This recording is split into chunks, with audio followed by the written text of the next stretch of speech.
ZBrush isn't scary. Part 1, Basics.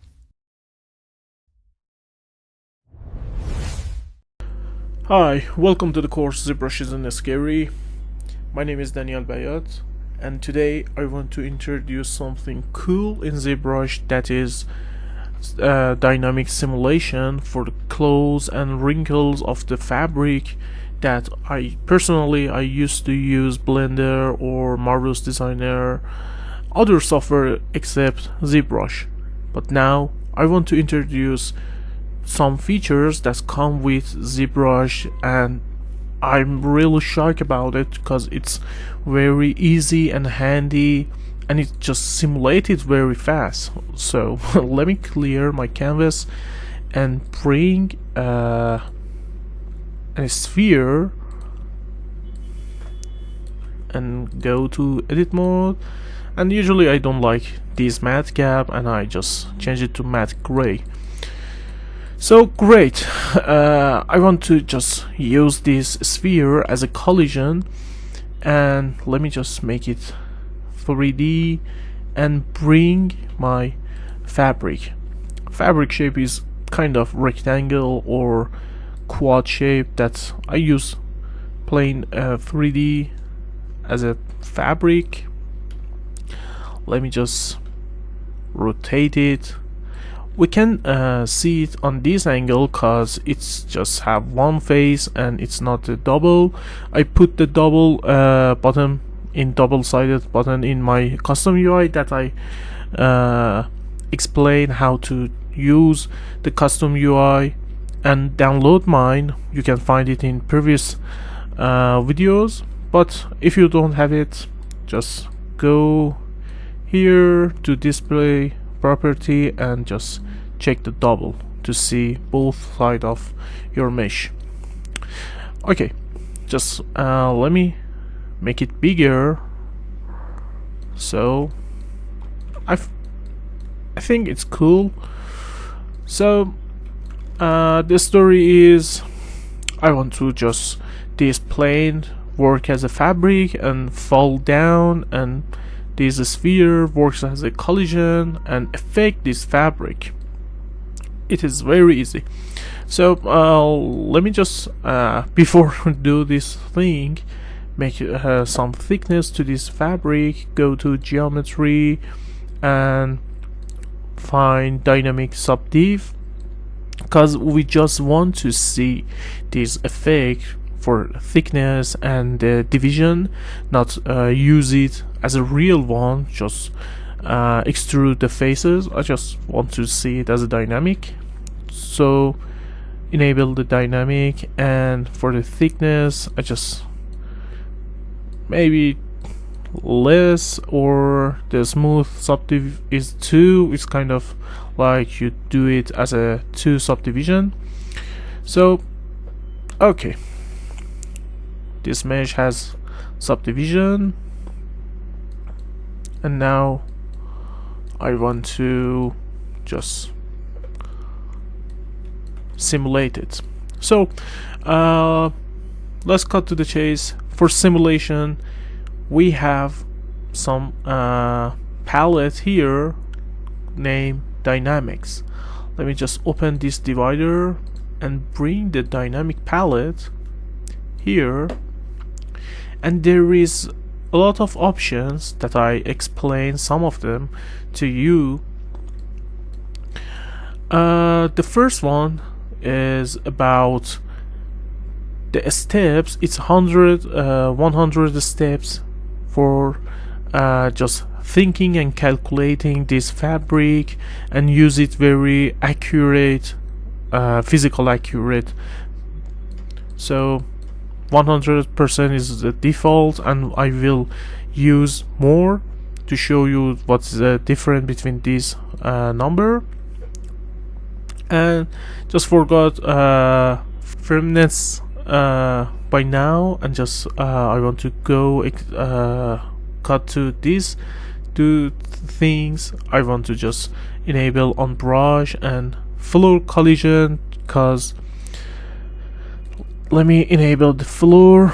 You can see there is a floor, and if I just make it bigger and just calculate it in my mind that if this plane is fall down, I want to just have a floor as a collision, not just falling down and just like some liquid thing, just grab it to the down. I want it to floor collision is enabled. And let me hit this run simulation, and before you do that, you should be aware if whatever you want to just you're okay with the result. If you just hit the spacebar or escape key or click on the canvas, the simulation is a stop. So don't worry about what's the stop button here to just make it stop. Those keys work well. So let me just simulate it, and you see nothing happened. So we want to sphere work as a collision, but it doesn't work because we didn't enable collision volume. Let me just enable it and do it again. So you see I hit the spacebar and just stop the simulation here, and if I just click it on run simulation again, you can see, and you can see the floor works as the collision. So let me just taste what if we just disable this floor collision and see what happened. You can see it doesn't bother about the floor and just go falling down. And the funny thing is, floor in ZBrush just calculating the very downside of the any brushes that in your subtools. ZBrush accept it as a floor. So you see this point, this vertex is kind of the floor starting point. And if I just run the simulation, the floor goes down, and you can see we have this kind of shape for our personal cloth. But I don't like it. So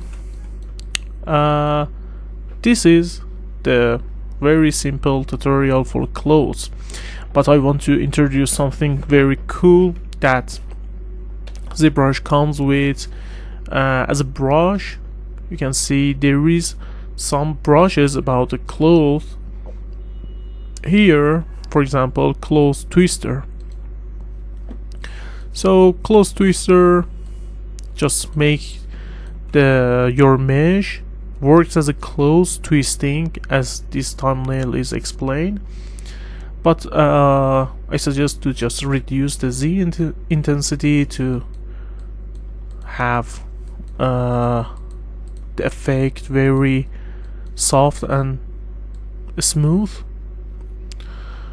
You can see it is work very well, but if just something like 18 it just do very bad. So you can see by these brushes you can just custom your effect. Maybe this part is more inflated or deflated by holding Alt, and let me just hit the run simulation, and you can see it works again very fine. And I said these two options, there is more options here.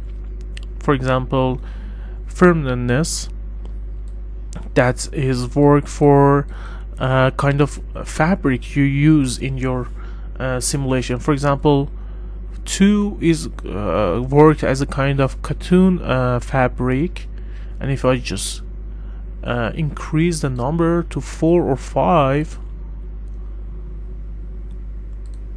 it is more like a leather fabric. Or if I just reduce the number, you can see, let me enable the floor collision.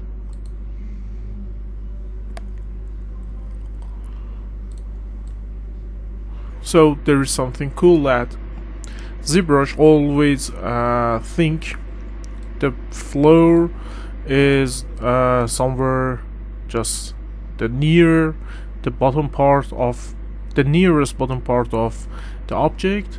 So when you just move your object, the floor is just stick to the bottom part. But if you just want to stick the floor to the 0 position, go to draw and find these options, grid elevation, and set it as 0. So you can see now you can just move your object without thinking about the floor is sticking to the bottom part. So now let me let me just run the simulation again.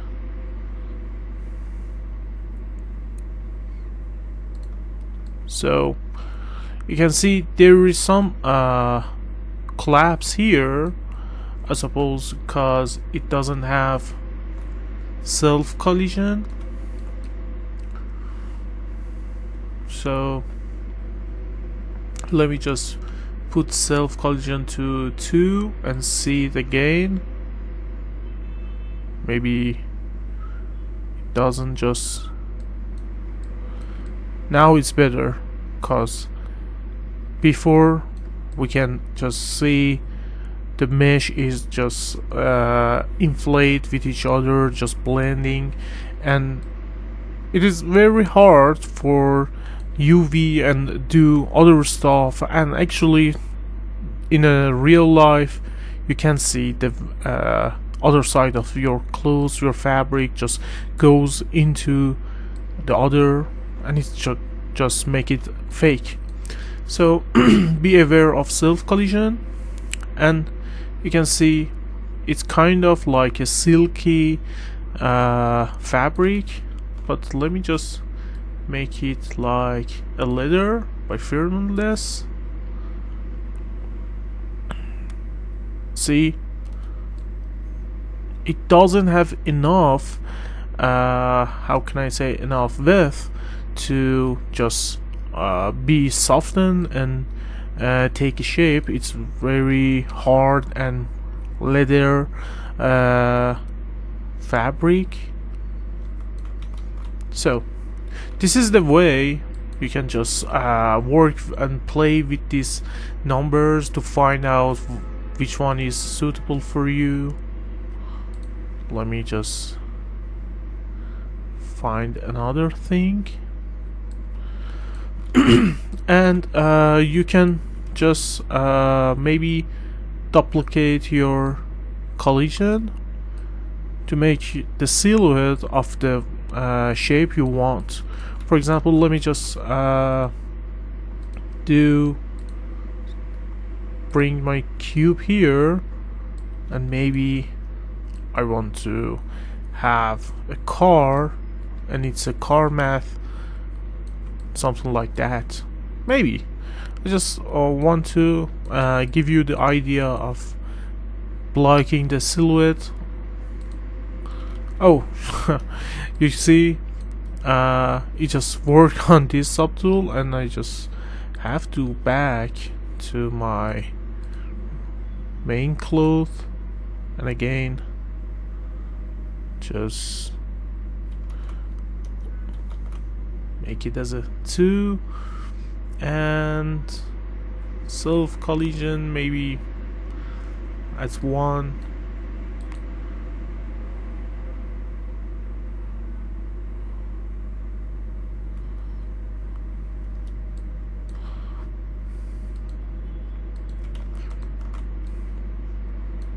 And you can see it doesn't bother to have two other subtools enabled and works as a collision and do very well. And sometimes you want to have your mesh work on with something else, and I want to introduce another brush that is come with ZBrush, and it's very cool. That is other kind of transpose. You can find it in your brush palette, and transfer clothes is here. BTA stands for transpose clothes. And how does it work? When you just just rotate or move your fabric, you can see it works very fine and works as a clothes because it's transport fabric, and it's very cool feature that ZBrush is come. And let me just increase the number of this simulation, and you can see it's very accurate when I just increase the number. And again, maybe this part I want to just have this shape, and you see I just make this fabric very easily without doing a lot of thing and simulation. Just block my shape with other subtool and just move my fabric to just make the shape. Let me just unhide this.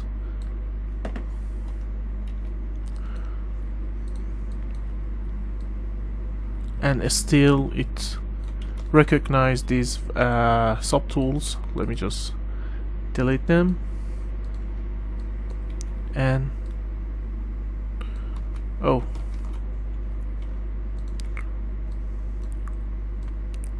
and you can see it's very cool.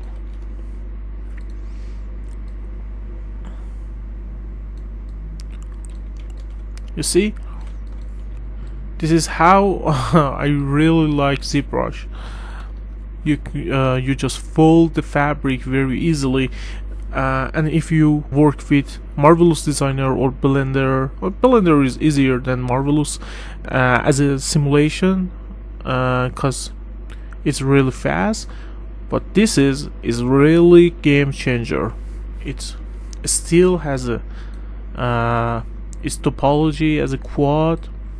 And let me just disable it, and you can see it follows the topology. And for UV mapping, if you before do this thing, you UV your mesh, it just follow the shape very well.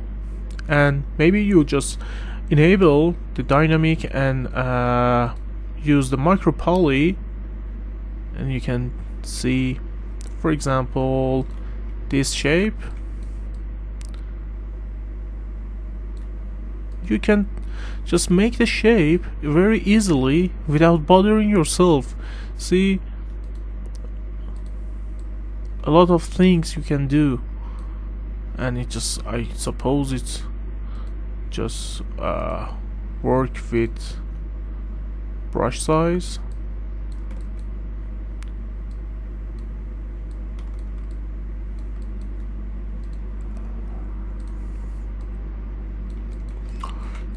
And that's it. Maybe with this brush I just decrease the Z intensity and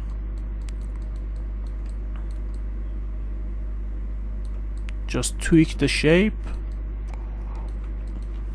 and now we are encounter with the power of ZBrush in this video.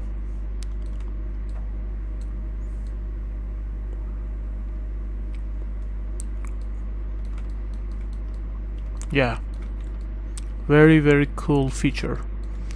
So by now I just want to thank you to watch this video, and hope you like it and share it with your friends and other artists that want to know ZBrush real deal. And there is a lot of things that ZBrush has, and even I don't know, and I will learn and share it with you. Thank you guys.